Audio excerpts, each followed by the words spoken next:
The Captain's Log Radio with your host, Captain Jonathan Moss. Hey, this is Captain Jonathan Moss, host of the Captain's Log Radio and the Captain's Log TV. Listen, I do this every time. I want to connect with you outside of the show, outside of radio, on all of my social media platforms. So at the Captain's Log TV on Facebook, Instagram, YouTube. You can watch all full-length episodes on YouTube or on Waypoint TV or on our website, thecaptainslogtv.com. Well, thank you again for being here on the Captain's Log Radio. We are in a new week, and since last week, I've been slammed, been on the water multiple days, hit the gun range, was able to sight in a brand new 308 that I just got. Just been busy being in the outdoors. And today with me is a man who is very, very familiar with the outdoors. This man is larger than life. In fact, his email address is xxloutdoors, yada, yada, yada. This dude is huge. Is one of the good friends of mine, a man who's very passionate about the Everglades, Captain Josh Greer. Josh, dude, thank you so much for being here, brother. Oh, thanks for having me, brother. I appreciate it. Absolutely. Josh and I have been friends for a while now, and he's a good man to be on your side to have as a friend because he, like I said, is a big dude. But Josh is passionate about so many things: fishing, fly fishing, throw and spin, exotics, tarpon, the Everglades. Josh, tell us about your guide service. Where do you guide out of? What do you do? And all that. So my guide service, well, I've been a fishing guide for almost 20 years now. I mainly focus in Charlotte Harbor, the Peace River Estuary, Pine Island Sound, the Southwest Florida coast over here. But originally I'm from Homestead, and I grew up in the Everglades, so I do a lot of exotic, peacocks and Mayan cichlids and all the crazy stuff they have in the Everglades down there. Do a lot of doing that a few years back. It's a big time. As you very well know, we had a big time together down there. Yeah, we'll talk more about that in a minute. Yeah. So, I'm kind of here, there, and everywhere, but South Florida and Southwest Florida. Southwest Florida is my home now. But the Everglades and South Florida is very special to me. Well, we'll focus in first on Southwest Florida. Every year for about 3 or 4, probably 4 years in a row, 4 summers in a row, we would vacation on Sanibel Island. And now, it wasn't much of a vacation for my mom, and here's how it worked out.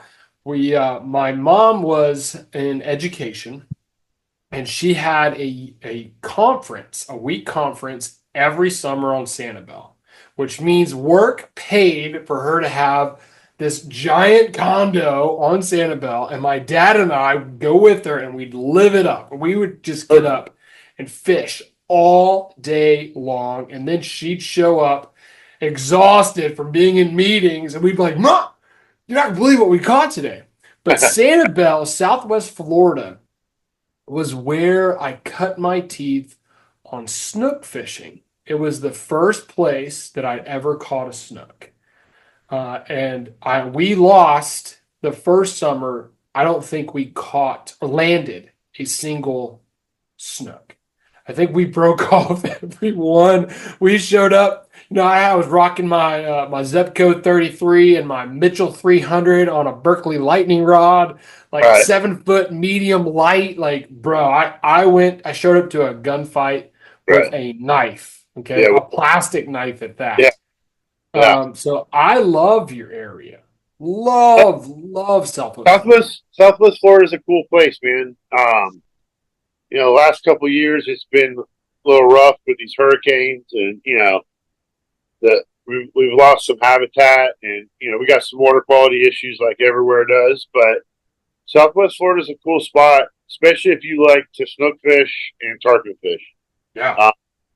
I would put our tarpon fishery and our snook fishery against any place in the world. It's absolutely amazing.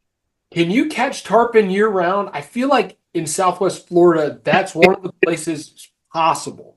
Yes, you can. Because of the river systems that we have, you can do it year round. It's not easy, but it can be done. A couple years ago, I had a customer of mine catch a tarpon with me for, I think it's 15 or 16 months straight. Wow. You know, so I mean, it can be done. It's not easy. You're not going to go, in January, December and January, you're not going to go every day and catch one. It might take you a week to catch one, but if you get a little warm period in that time frame, you could definitely catch Now, you mentioned the Peace River. Are they working their way up into the Peace River or in the Casalucci River? one. Yeah, the tarpon in the wintertime go up the river systems. We have the Mayaca River, the Peace River, the Caloosahatchee, and a bunch of other little creeks and stuff. But those three big river systems, yeah, they even not just juvenile fish, but also large, adult fish live in those river systems year round.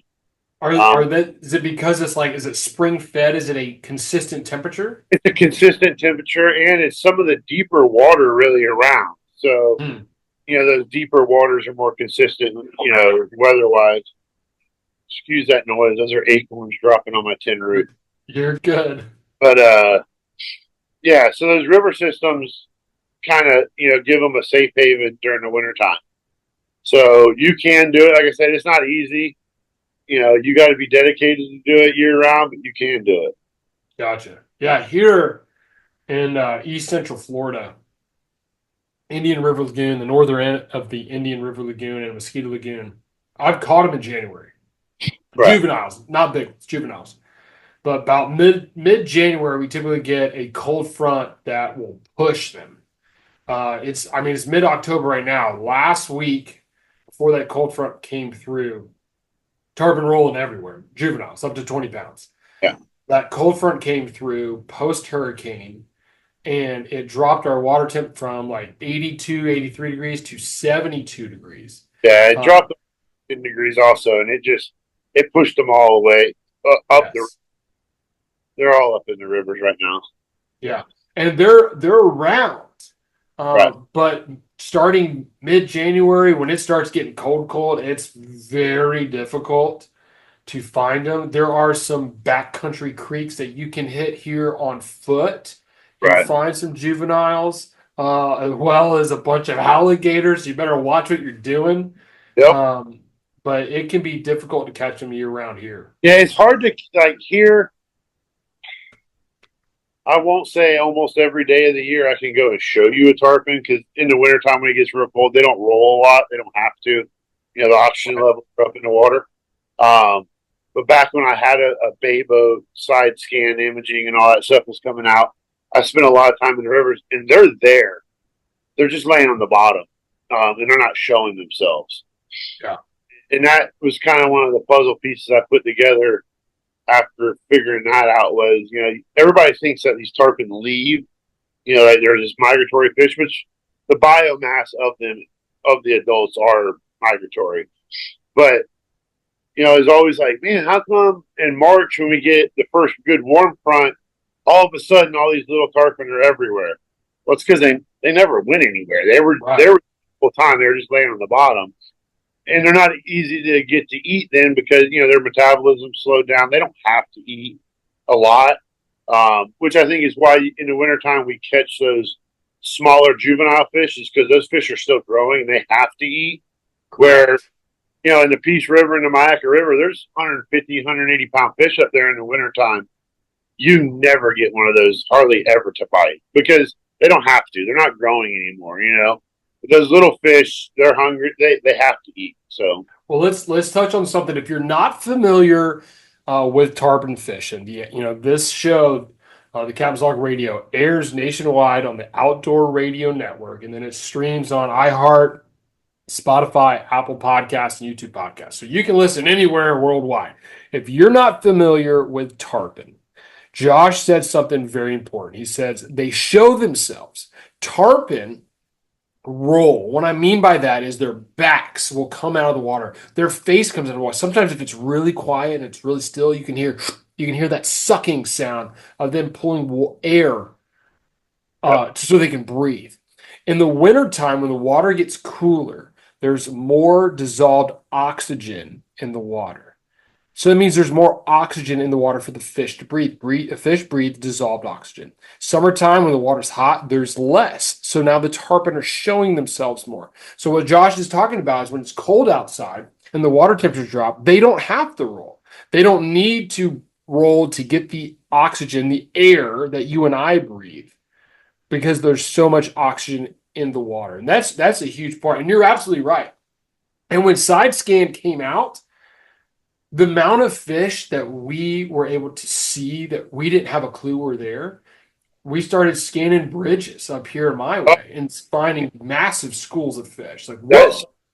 So when side scan sonar came out, whatever it was, 15 years ago, I don't know when it was, but I remember I first got it, and I almost felt guilty after about a week of using it. Like, once I figured out how to use it, I felt like I was cheating. Yeah. Because I mean, it really was a game changer. I learned stuff that I never thought was possible. I mean, I saw stuff on that screen that I was like, well, no wonder there's fish there. There's a whole tree in that hole, or no wonder there. Why is there always fish on this piling on this bridge? Oh, it's because there's a half of a boat there too. You know, like I learned it was a very quick way to straighten that learning curve. Yeah. When I first got side scan, we would fish a specific bridge in our area. And there's a couple you could do this on. But if you didn't have side scan, you would not see the fish. And the guys who were catching the fish were all driving in circles around, using side scan, marking the fish. As soon as they find the fish, I would tell my clients, drop your baits, drop, 20 feet. They're 20 feet from the boat on the right side. And as soon as you hit the bottom, boom, the fish would eat it. And you'd see the school scattered. And then we'd drive around after we landed that fish and we'd find them again. It is amazing. And if you didn't have that piece of technology, oh my goodness, you weren't catching fish. Well, hey, we're coming up on our first break. We're with Captain Josh Greer. He's our special guest today on the Captain's Log Radio. We will be right back very, very soon. This is the Captain's Log Radio with your host, Captain Jonathan Moss. We'll be right back.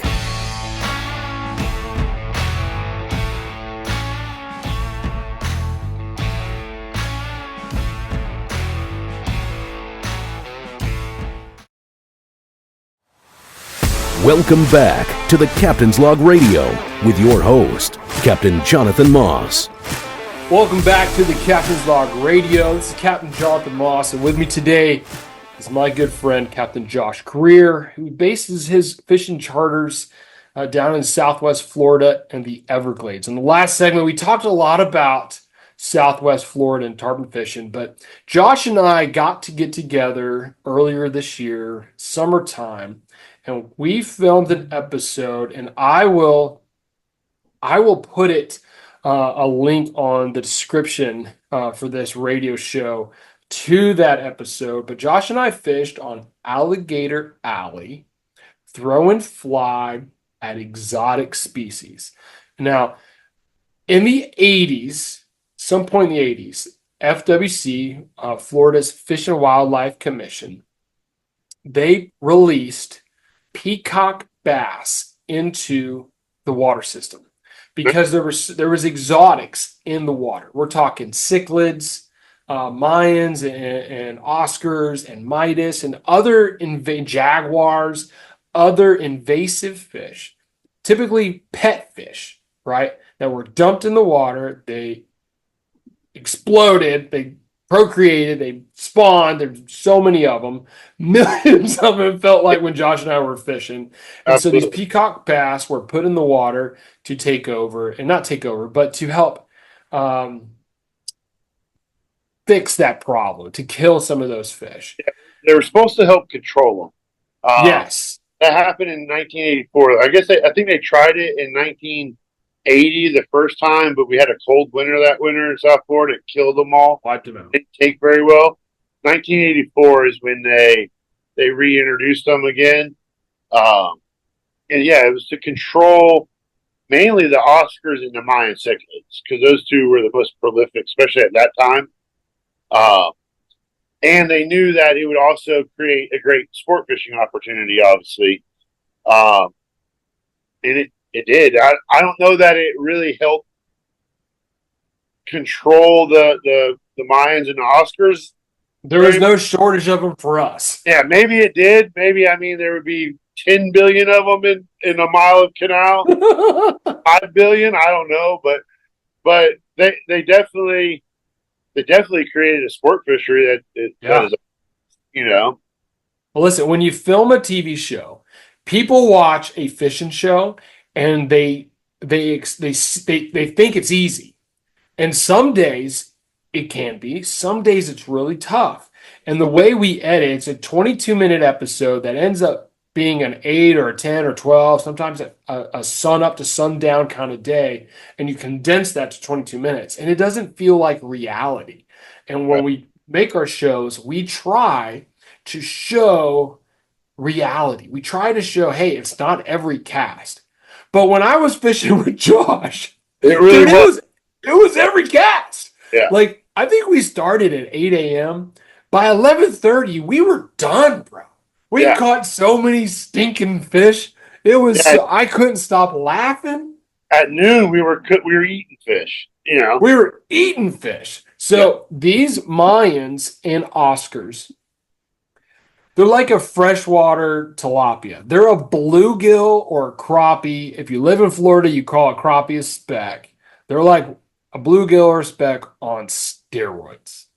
They hit hard. They pull. We were throwing a 6-weight. I burned my finger because they were pulling drag. Like, these fish are fun to catch. And they're easy to catch. They're not this super they're not a tarpon. We were just talking about tarpon. Tarpon can be very technical. They can, you got to do everything just right. And even then, it might not work. And even then, exactly, they may turn their nose at it. Down there, that is not the case. It is great fun for beginning anglers, kids, elderly folks that, because you don't have to cast for it, especially people that are getting into fly fishing. If you're new to fly fishing, it is a way to go have fun, build confidence. You don't have to cast far. I owned a fly shop for 7 or 8 years, and the biggest thing I heard from people was they come in and buy a new fly rod, go out and saltwater fish with it. 3 weeks later, they're coming back and they're mad. They haven't caught a fish. They're discouraged. And they're ready to give it up. If you can go down there and do that, you will learn real fast that you can catch fish on a fly rod. Yeah. Especially with those fish, I think sometimes a fly will outfish conventional gear a lot of times, just because small minnow that they're used to eating that you can't throw. Exactly. That was exactly what I was saying. What they're focused on are little bitty minnows, and if you try to throw something tiny like that, little tiny minnows. Yeah, and if you try to throw something tiny like that on a spinning rod, it's going to be very difficult. Now, you can get ultralight setups, but then when you hook into like an 8-pound peacock bass, you're going to wish you didn't have that ultralight setup. Exactly. Yeah, I think a fly outfishes the conventional, even live bait guys, shiner fishing and minnow fishing down there. There's something about a fly. Those fish are super aggressive, so they like it moving, real fast, as you saw. It's something about a fly down there. You can't beat it. I mean, it is like you said. I mean, it's every cast. What more do you want than every cast with a fly rod you catch fish? And if you're not good at, not all of them are big, but in the mix, you're going to catch a 3, 4, 5 pound, 8-pound peacock. I mean, there's no telling what the next cast is going to bring. Absolutely. And Even on the exotic sides, there's no telling where you could catch. Like, you could catch a Mayan, a Yep. Midas, a Oscar, a Jaguar. We caught Yep. largemouth bass. We caught Blue, bluegill. It's all in there. mudfish or what do they call it? Bowfin. Go for Uh, yeah, same thing. there, Yeah. there's, I think you could probably catch 10 or 12 species of fish in a day down there, in an hour down there. And if you're So, new to fly fishing, you've said a few things. Number one, it's not a far cast. The canal is not very wide where we were fishing, but what it does allow you to do is practice your cast and getting it in certain spots. There's rocks, there's lily pads. You're working on your accuracy, and you're working on your accuracy in a forgiving place. right. And you're It's like I said, it's not like tarpon fishing where you might get one bite all day. You hook a tarpon, don't get a good hook set, he jumps off. That could have been your whole day right there. Like right. blades, you make a cast, you miss a fish on a popper, or you miss a fish, you miss the strip strike. That's okay. Pick it up and throw it again because you're going to get bit again. Yeah. Your day's not over. Just that cast is over. The next cast is another, a whole other opportunity. Now, when we launched, we fired up, put the boat in the water, fired up, took off, and we ran for a little bit. We didn't have to run far. We didn't run far, Right. but we ran a little bit. And you didn't have to. There were No, so many fish. There were we were fish blowing up. yeah, you could catch them at the boat ramp. I mean, They were blowing up at the boat ramp. yeah, So let's talk about fly selection. We're talking about little bitty flies and match the hatch. That's a term used in fly fishing in the world. No matter where you are in the world of fly fishing, match the hatch. We're right. using little flies, schminnows, Lausers. What else do you like to use down there? Anything that imitates a small minnow. So I want some flash. I do want some colors. Chartreuse. Those cichlids are all very brightly colored. Peacock bass are brightly colored, and they're eating each other. Yes. So, I want chartreuse and orange for sure on a fly with some flash and something real simple and streamlined that I can strip real fast. That's not going to spin and not going to, get hung up sideways or foul. I use a lot of foxtail on my flies and, some marabou. Oh, So I love marabou. I love marabou too, but it's not as durable as I foxtail. agree. And when you're catching a fish every cast, like you can wear a fly out real fast. And foxtail lasts and it moves really well and it doesn't foul. So I use a lot of foxtail. But anything that looks like a small minnow, 2 to 3 inches long, slender profile that you can strip really fast with a stout hook. You don't want little light wire hooks necessarily. Those fish all are very aggressive and really hammer a fly. You'll bend hooks. I got some marabou right here. What I Right. love about that material, and you're absolutely right, the foxtail is going to hold up better. But what I love about this material, when it gets wet, this thing swims. Well, It looks so real. it moves without being moved. If that makes Yes. The fly comes alive. right. Yeah. Yeah, when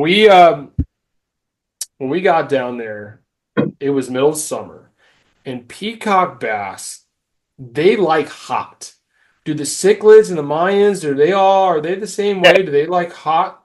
They do, which is why we didn't start real early that day either. It's kind of the flip side when you think about my normal everyday, like tarpon fishing and stuff. You're up in the dark. You're trying to get there, but the bite's over by 11 o'clock. With those exotics, because even though South Florida is all the way south for us, that is the northernmost part of their range.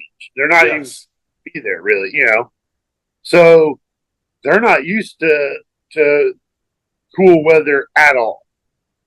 So the hotter the weather, the better the bite. And it'll, a lot of times in most fishing, even largemouth bass fishing, the middle of the day is like the bite quits, it slows down. There, it doesn't seem to do that. Yeah.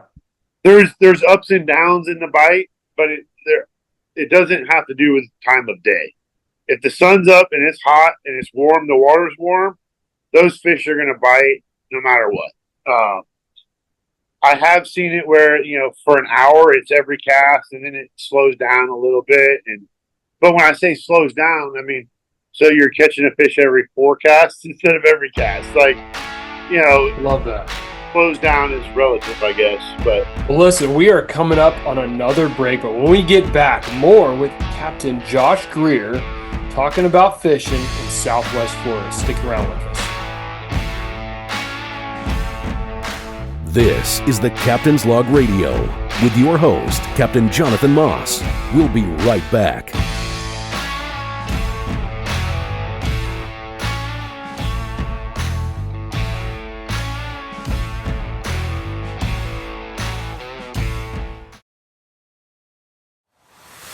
Welcome back to the Captain's Log Radio with your host, Captain Jonathan Moss. Welcome back to the Captain's Log Radio. I got Captain Josh Greer with me today. We've been having just the best conversation. Listen, if you want a good time, if you want to go down to Southwest Florida and have fun, you want to go to the Everglades and chill, have fun, Captain Josh Greer is the man to call. I have so many friends down there and so many people I can connect you with, but if you want a teddy bear of a man, dude, let's call Captain Josh Greer.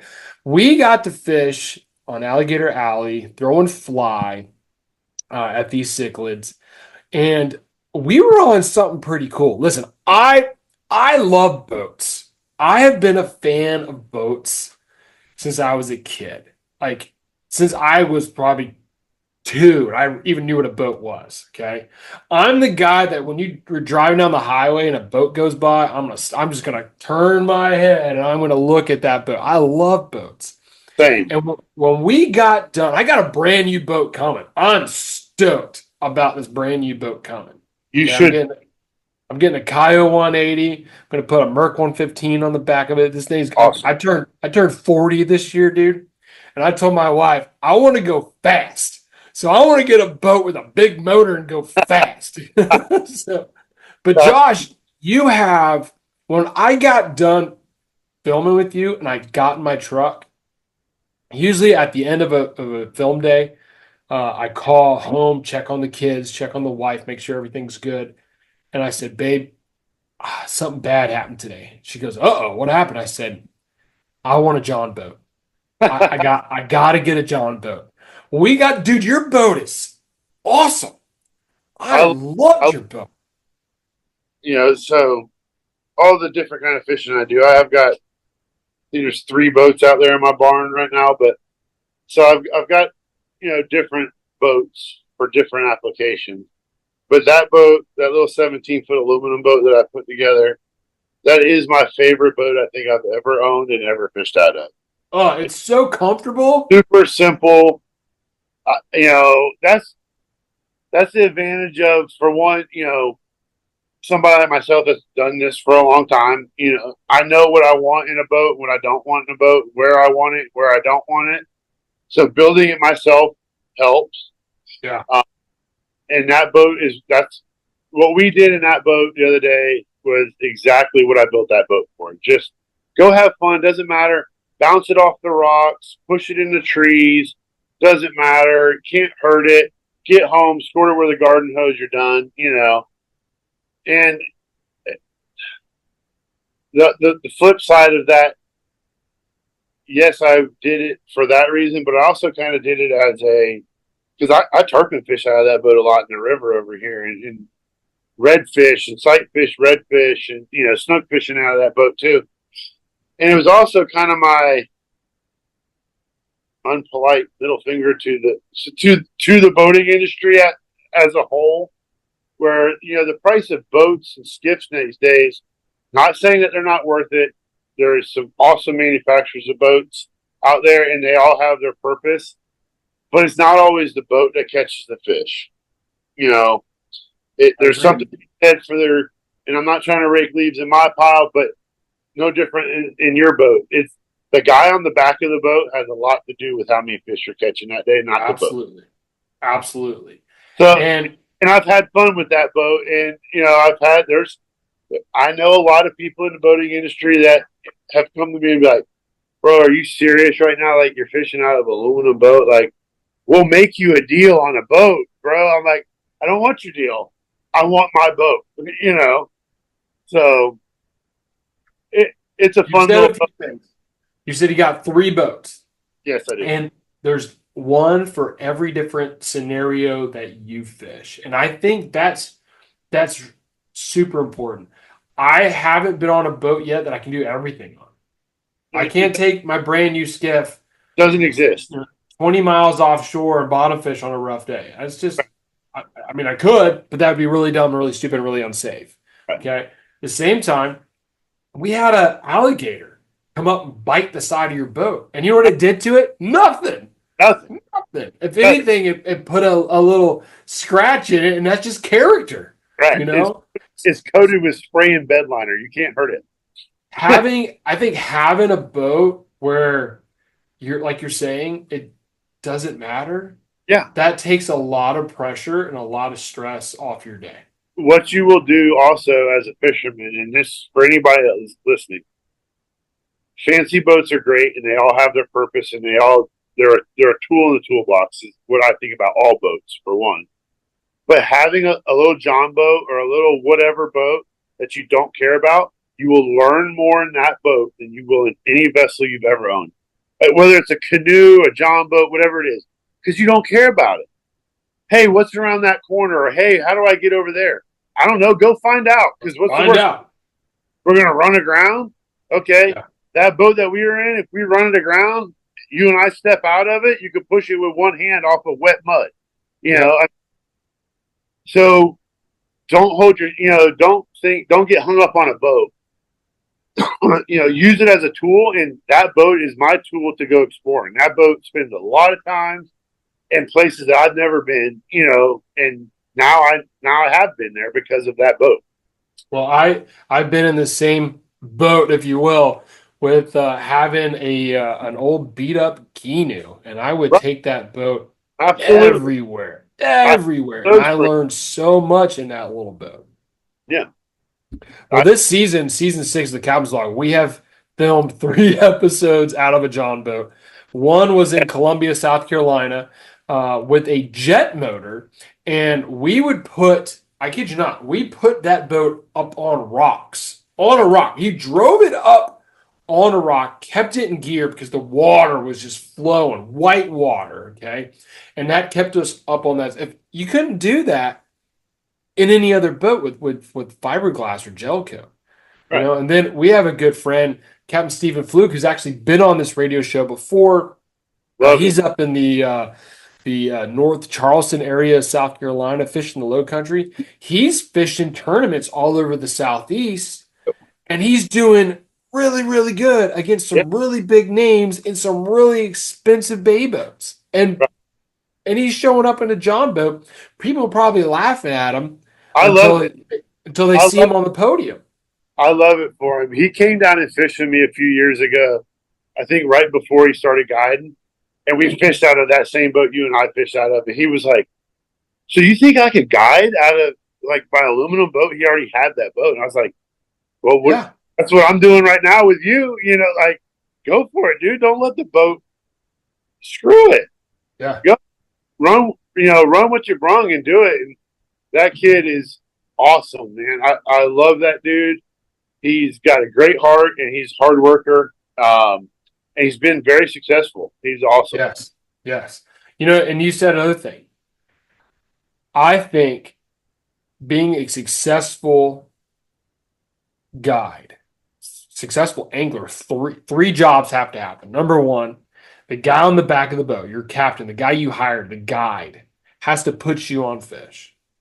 Number two, you have to make the presentation.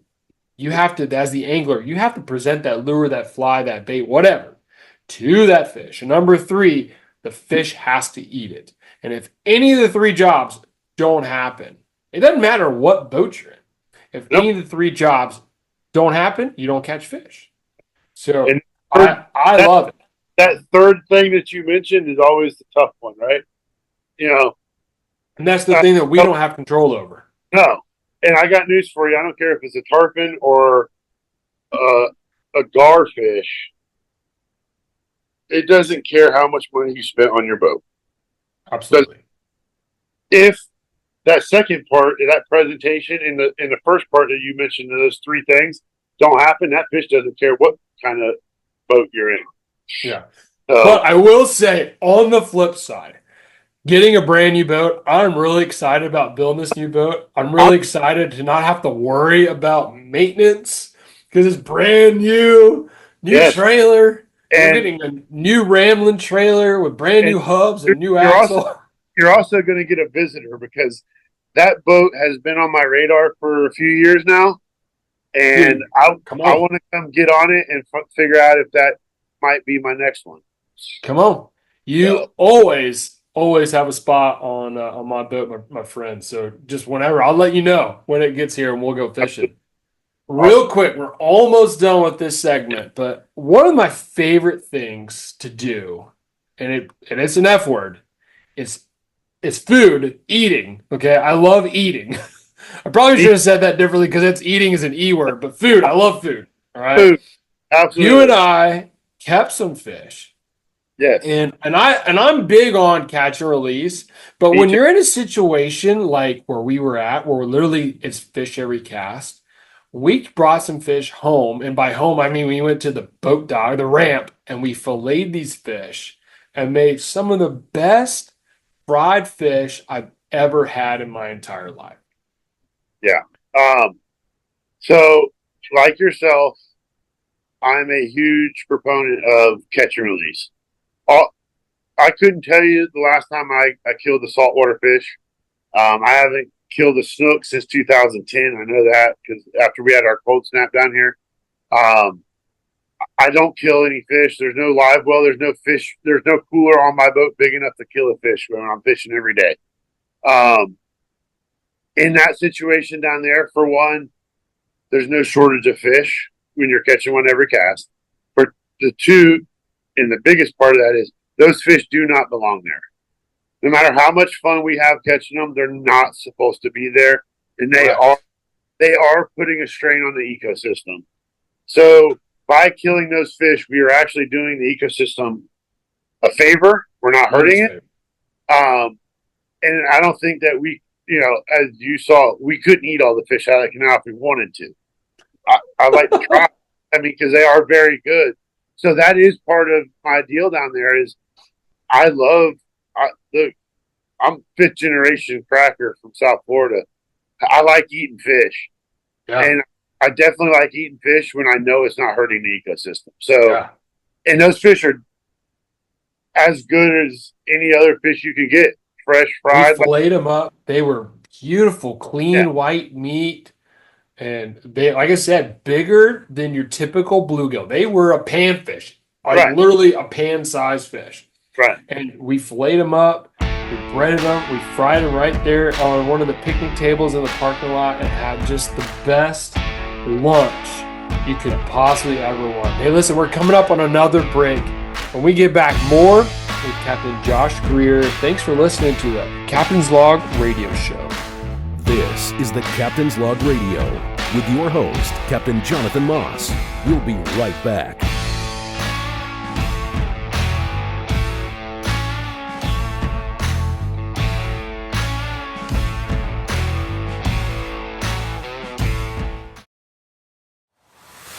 Welcome back to the Captain's Log Radio with your host, Captain Jonathan Moss. Welcome back to Captain's Log Radio Show. I'm Captain Jonathan Moss, and we have a special guest today, Captain Josh Greer. Josh, so it is October. When we filmed, it was middle of summer. We're talking about how those exotics are really good fishing when it's hot. Yep. But now we've got our first cold front. What's going on down there? Water temperatures starting to drop. Where do you transition to? We talked about tarpon, like the hot weather, but what's going on this time of year as we start entering into fall and winter? So fall and winter time in Southwest Florida is definitely our more traditional flats fishing time. We're trout, sea trout fishing, redfish. Our redfish tend to be very spooky, but we have a bunch of them. I think redfish in Florida as a whole are pretty spooky nowadays. But there's also some wintertime tarpon fishing here and there, depending on temperatures and what's going on. But for me, that's the time. This is the time of year that our water is going to start getting clear, and we're going to have some great sight fishing for snook, redfish, and sea trout. And sight fishing with a fly rod, to me, that is the ultimate in the fishing world. I don't care if I'm catching a 12-inch sea trout or a 120-pound tarpon. If I can see the fish, throw a fly to him, watch him eat the fly, and catch that fish, that's all I want to do. Why is that so special? Why? What is it about that? I love that. It gets me going, man. Especially when it's a fly that you tied, that you made. And that when you do that on a fly that you tied, that is the ultimate. That's the pinnacle of fishing, if you ask me. And I think it's because, especially when it comes to fly fishing, and flies, especially a hand-tied fly that you tied, you are fooling Mother Nature. Not by accident, on purpose. Like you can blind cast a shoreline and, something catches a snook's eye and he grabs their fly. Maybe that's by accident. Maybe it's on purpose. I don't know. Who knows what that fish saw. But when you can see a fish, pick a single fish out, present a fly, and fool that fish into eating a hook with some feathers tied on it, that, in theory, if you told me that that's what you were going to try to do and I didn't know anything about fishing, I would tell you you're a crazy person. Why would a fish ever eat that, And I think that's the part of, it's fooling Mother Nature, which is the hardest thing in the world to do, if you ask me. That reaction. Yeah. We talked earlier about the 3 jobs. I do a lot of charters where I have families, I have groups. There's 3 people on the skiff, and we're throwing plastics and we're catching fish. But then I have those trips where it's that one angler. And I've done this with women, I've done this with men, where it's the one angler. And I'm in the back, I'm on my pulling platform, I'm elevated over my motor, I'm pushing my boat in skinny water, and I'm looking. Some days I get a headache because I'm so focused. I'm staring into the water, looking for the fish. And then when I spot the fish, because typically, and I don't mean this boastfully, I would venture to say, 99% of the time, the guide on the back sees the fish first, probably because they have seasoned eyes, right? They know what to look for. Okay. Sometimes the angler is really good and really focused, but when you see that fish and then you talk to your angler, you tell the angler where it is. Hey, I'm looking at 10 o'clock, 60 feet.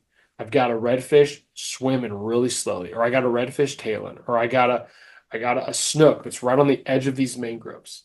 And then your angler sees the fish. Oh, right here, right here. Yeah. Sometimes I'll tell them, point your rod. They don't see it. Point your rod. No. A little to the left, little right there. Got it? Oh, yeah, I got it.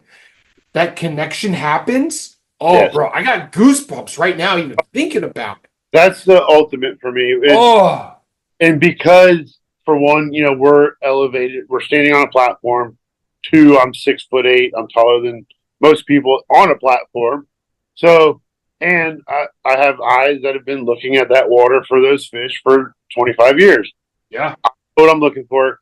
When I can see a fish, talk my client into the cast, like you said, all right, 11 o'clock, 40 feet in that sand hole. Okay, you see him there. Okay, yeah, that's his tail. He's facing right, okay, point your rod. Okay, right there. Start making a cast, especially with a fly rod. You could talk them through the cast as they're false casting. Okay, no, a little more right. to me, like that's like winning the World Series for me. Yeah. And Yeah, then seeing the fish react. when you watch the fish light up, Oh, man. and to people that haven't seen fish react, you can read it when you've looked at enough fish. You can read their body language. You know, their color changes, their attitude, their whole demeanor changes. Um, and usually, and I tell people this all the time, when they make a cast at a fish and he doesn't react, he never saw the fly, right? Because Right. a fish is going to do one of two things when he sees a fly. He's either leaving, he's either going to run away from it, or he's going to eat it, or at least look at it. You know, so to watch it act and then talk them through that and coach, to me, that's what a guide is there for, right? Is we're a teacher. As a guide, I take my job very serious. I want my angler, my client, my job, my goal at the end of the day is for you to learn something. I want you to be better today than you were. I want you to be better at 3:00 when you get off my boat than you were at 6:00 when you got on it. You know, if you've learned something today, and that something could be fishing related, could be conservation related, could be anything, right? I want you to learn something today because that's in the definition of what we are. Like we are teachers. We are, we should be teaching people to be better at fishing, at taking care of the resource, whatever it is, we should be teaching. And I think, unfortunately, in today's world, a lot of fishing guides are not doing that, and I wish they would be better at it as a whole. It's not about how many fish we catch or how big the fish we catch is. To me, it's about how we do it, where we do it, and who we're doing it with. Can you say that again? What's that? Say that one more time. It's not how many fish or the biggest. It's not how. Let me tell you, as fishing guides, nobody on that boat wants you to catch a fish more than the guy on the back of the boat pushing the boat. Amen. I guarantee you that. I promise you that. Yeah. It hurts. It's very rare that I have a charter we zero. I might have one a year, and it hurts. And I won't leave. I will not leave. You booked a 4-hour charter and you didn't catch a fish. Dang it, we're not leaving until you get a fish in the boat. Right. Because I'm not going to sleep tonight if you don't catch a fish. Right. 100%. Nope. That's my heart. Nobody should want you to succeed more than your guide. That's what you're paying them for. Exactly. So, and that's for me. Well, but at the same time, the point of going is more than just catching the fish. Absolutely. For one, number one rule is we're going to have fun. Yes. If we don't catch a fish, we're going to have fun trying. 100%. If you leave my boat not learning something and not having fun, I've failed you completely, and you should not pay me. Some people may not agree, but that's the way I look at it. No. And the people who show up with the attitude of, I want to learn something and I want to have fun, 10 times out of 10, they catch more fish than the people who show up with the expectation that's just through the roof and unattainable. Yep. Absolutely. No, you nailed it, man. It's more than just putting fish in the boat. Yep. It is so much more than. I've got a client. He is Kent. He's fished with me. He's probably booked me 50 times in the last 10 years. He's the most consistent client I have. Every year, I can guarantee he's going to book me 5 times. He's done it for 10 years. Dude doesn't care. He does not care if he catches a fish or not. I do. Sometimes we will have fish in front of us. He'll botch the shot. He'll totally miss. Or he won't notice. Or he won't even care. Whatever. I'll get the next group. Because to him, it's about getting away and being on the water and experiencing nature, taking a step back from your responsibilities of the city and your job, Yep. and just letting go. Those are And usually the that get rewarded the most. You know, I have a client, same situation. Don is my guy. He fishes with me. He probably fishes with me 30 days a year. That's awesome. Has for the last 8 or 9 years now. Completely obsessed with tarpon. For the first year, we never caught a fish, but he loved it and he kept coming back. He kept learning. You know, he stepped on my boat, never casting a fly rod before in his life. And now, you know, 6 or 8 years later, however long we've been doing this together, you know, we're fishing tournaments now together. And, you know, that guy gets it though, you know, and I wish more people got it, you know, and I know that, you know, fishing with a guide is not something for everybody. It's not cheap. It's not easy to do. But I would challenge everybody to fish with somebody like yourself or myself that truly appreciates being a guide and knows what being a guide is like, because they can show you things in the outdoors that, and not just fishing, hunting, whatever it is. A good guide is worth 10 times what you pay him for the day. Josh, if someone wanted to book you, where can they find you? You can find me at yourflyguide.com is my website. And you do both fly and spin? I do light tackle and fly. The only thing I don't do is live bait anymore. Gotcha. Well, listen, I have fished with Josh, Captain Josh Greer. I've been friends with this guy for a long time. If you want to experience Southwest Florida, call my good buddy, Captain Josh Greer, and get out. This is Captain Jonathan Moss, host of the Captain's Log Radio. We'll see you next time. Thanks for listening to the Captain's Log Radio with your host, Captain Jonathan Moss.